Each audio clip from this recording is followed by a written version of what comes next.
So I've got the coil packs pulled out of bank 1. As you can see here, it is missing. There is no seal at all, no water seal at all.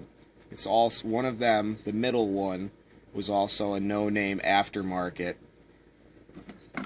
Another one of them, no water seal at all, no RTV, nothing.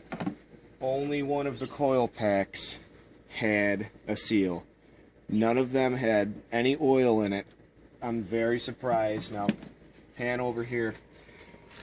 I'm very surprised that there is no water damage in these two, because those were the ones without any seal at all. I am amazed that it is in that good of condition.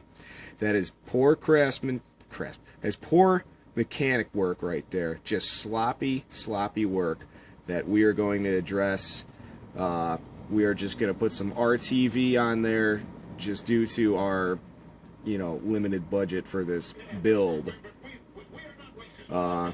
Give you an update when I have the whole cover off. Okay, so I've removed the valve cover off of bank 1. There you can see, that's just high mileage stuff right there. We've inspected everything. The cams look good.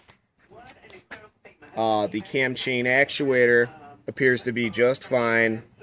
We're gonna put new seals on, button this thing back up. But we figured out a really good workaround here. This is the secondary air system, which is on my 2.7 motor, but it's not utilized because I have a manual transmission. You undo this bolt a little bit right here.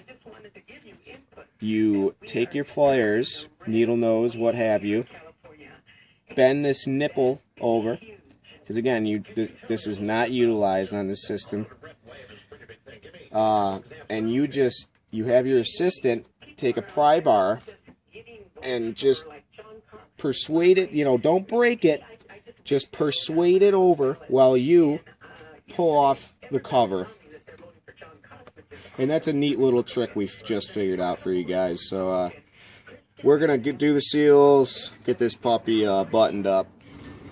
Okay, I've got the valve cover on bank 1, got the coil packs back in, installing the airbox, got the K&N filter in there. Going to be putting the seals on bank 2, putting the valve cover back on there, and that'll pretty much be it for today.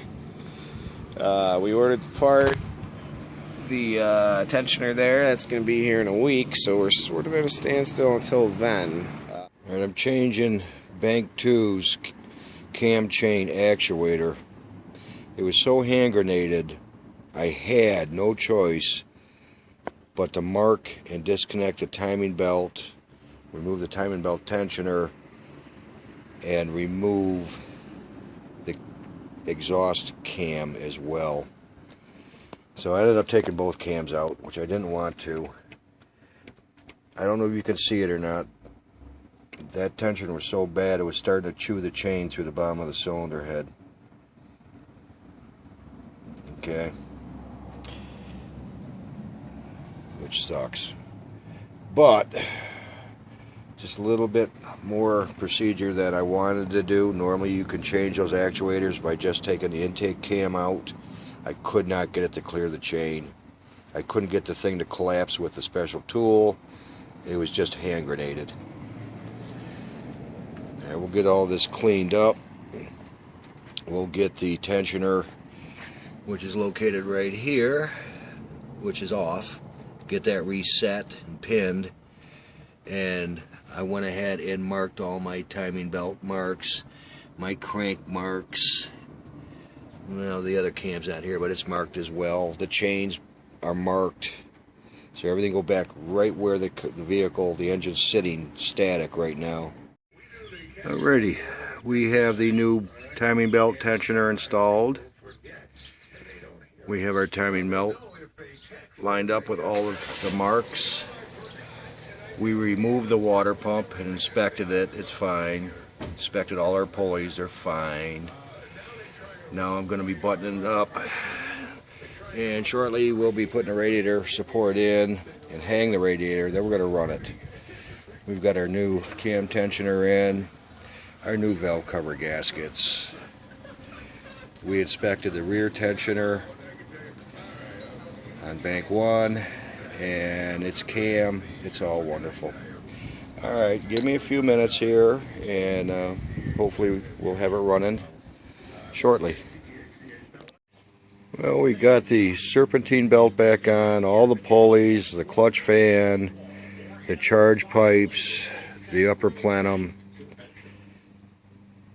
We're ready for a 10-second run, and as soon as Noah gets up here we'll probably do that, and then we'll hang the radiator support, put the radiator in, put our 50-50 coolant mix in.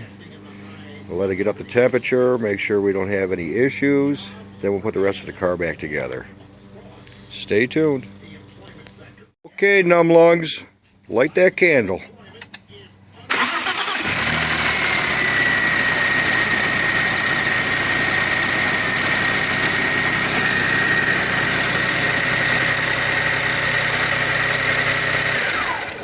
Okay, 10-second run, dry.